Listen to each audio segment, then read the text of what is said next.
در روسیه شمار جنایت‌های مربوط با تقلب حجت‌ها بین مهاجران افزوده است. وزارت کار داخلی روسیه میگوید این رقم در سال جاری از هر 5 یک حالت را تشکیل می‌دهد.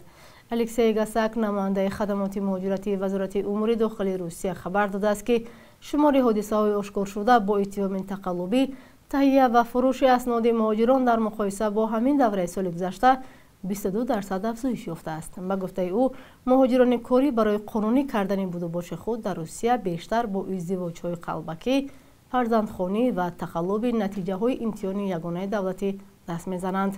همچنین وزارت کار داخلی روسیه در همکاری با خدمات مرزبانی بیش از 3000 حادثه عوض کردن معلومات شخصی خارجی را برای وارد شدن به روسیه ثبت کردند.